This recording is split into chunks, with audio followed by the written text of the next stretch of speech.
Welcome. Today, we're diving into the world of food labels and uncovering why they're designed more to persuade than to educate. At first glance, food labels seem objective, but their bright colors, bold claims, and comforting language are crafted to influence your choices before you even look at the numbers. Words like natural or wholesome sound scientific, yet often lack strict definitions.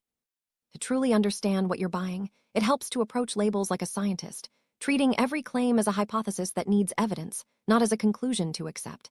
This mindset sets the stage for smarter, more informed decisions as we move forward. First thing to check on any nutrition label is the serving size. Every value you see, calories, sugar, fat, depends on this detail, which is easy to overlook and often misleading. Sometimes, a product appears low in calories or sugar until you realize the package contains multiple servings. Just as scientists control variables in experiments, you should treat serving size as the key variable that determines whether the data makes sense. Always ask, are these numbers for the whole package or just a portion? This context is essential for making sense of the rest of the information. Calories are often the first thing people look for, but it's important to remember that calories simply measure energy, not nutritional quality. A low-calorie food isn't automatically healthy, and a higher-calorie food isn't necessarily bad. Scientists interpret data relative to its purpose. Is this food meant to fuel activity, support growth, or just be a snack? Calories only matter when you understand the context. So instead of judging foods by their calorie count alone, consider what role the food plays in your day and how it fits into your overall diet. Next, let's look at macronutrients: protein, carbohydrates, and fats. These nutrients determine how food behaves in your body. Protein supports repair and helps you feel full. Carbohydrates provide immediate or sustained energy, while fats influence hormones and help your body absorb vitamins. A scientific approach means looking at the balance and proportion of these nutrients, not just isolated numbers.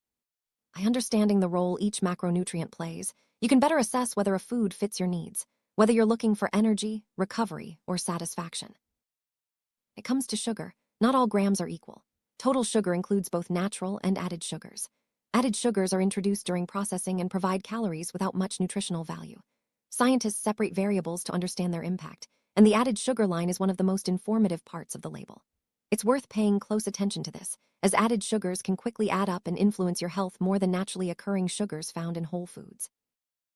Beyond the nutrition panel, the ingredients list reveals even more. Ingredients are listed by weight, from most to least, showing what the food is primarily made of.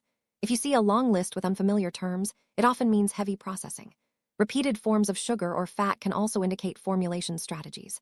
Scientists study composition, not just outcomes, so take a moment to scan the list and see what's really inside your food. Health claims like heart healthy or immune boosting often rely on narrow definitions and focus on a single nutrient. While these statements may be legally allowed, they rarely tell the whole story. Scientists value the strength of data over catchy slogans. Remember, one nutrient doesn't define the overall health impact of a food. Look for comprehensive evidence, not just marketing phrases. Percent daily value tells you how much a nutrient in a serving contributes to a standard reference diet. However, this reference isn't personalized. It's based on averages. Scientists avoid treating averages as absolutes, and so should you. Use percent values to compare foods, but don't rely on them to define your exact personal needs. This approach helps you make better choices without falling into the trap of one-size-fits-all thinking. Some labels are more about marketing than substance. Watch for bold claims paired with vague ingredients or labels that focus on what's missing rather than what's included. These are common red flags. Scientists always question what's left unsaid, not just what's highlighted. By staying alert to these patterns, you can avoid being misled and make choices based on real information. Wrap up: reading food labels like a scientist means slowing down and asking structured questions. What is the serving size? What role does this food play? Do the numbers support the claims? Remember, labels are tools, not verdicts. Clarity comes from curiosity, not assumption. By applying this approach, you empower yourself to make choices that truly fit your needs. Thanks for joining this breakdown. See you in the next video.